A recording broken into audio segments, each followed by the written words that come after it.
project was to keep it as lightweight as possible while also using really high quality parts. Alright guys, so today we're looking at a rifle that costs about $700 to build. Now I did save some money, I'll tell you up front, because I already had the buffer tube and the M4 style stock. These of course by themselves are maybe $25 to $30 worth of components, so that's not a big expense here. That is something that's very affordable. And what drove my cost up is actually, hilariously enough, the charging handle. So this can actually be had an even less than I put into it. So if you're hunting around for parts right now, you might be in short supply by the time you see this video, but I bought a strip lower receiver a little while ago, and I installed a Spikes Tactical mil-spec parts kit. This is a stripped lower receiver from Palmetto State Armory. Now, the money I saved on the lower receiver by not going with a big brand name, being that most components like the upper and lower receivers are made by many of the same companies. For example, the forger that made this upper receiver is one used to fill many Sig Sauer contracts. Now the upper receiver features a 16-inch stainless steel 416R barrel with a standard A2 flash hider on it. It also features this very nice Midwest Industries M-Lock rail. Where I did spend the extra money was on a POF Archangel charging handle made right here in the good old US of A. And this is a very neat piece. As you can see, the actual release mechanisms here look like angel wings, and then it has this very cool sword on it. So that was about $65 from Primary Arms.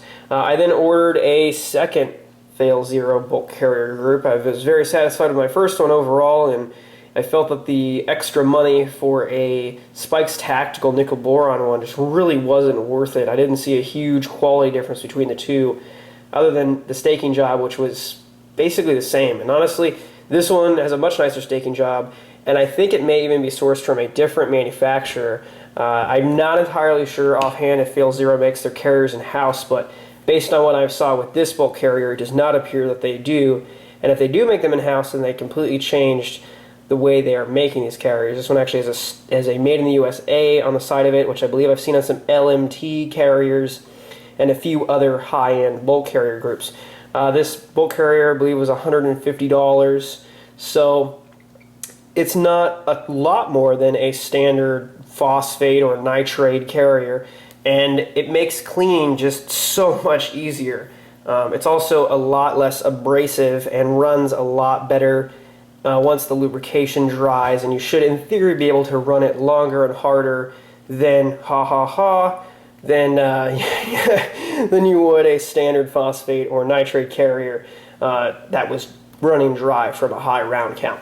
So this is kind of something that just was set up more or less for, you know, either maybe competition shooting in the future.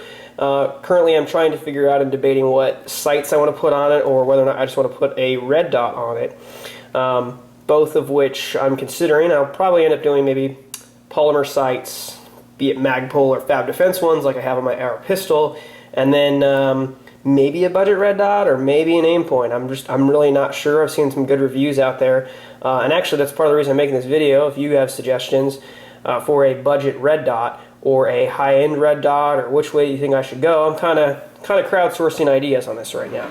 So anyway, here's what you can get for about $700. You can get yourself a very nice, high-quality AR-15 that has a lot of good, solid components in it that will last you for years and years and years. And there's no reason you have to spend $1,200 or $1,500 on an AR-15, especially not right now. If you've got $700 to spend, hopefully you're leaving some more money for ammunition and magazines. By the time this video hits the internet and the time you're seeing it, again, we'll probably be in the middle of a post-election panic. Hopefully I'm wrong when I'm making this video. Hopefully Donald Trump wins, and hopefully we won't have to deal with any of the madness that will ensue in a Hillary Clinton administration.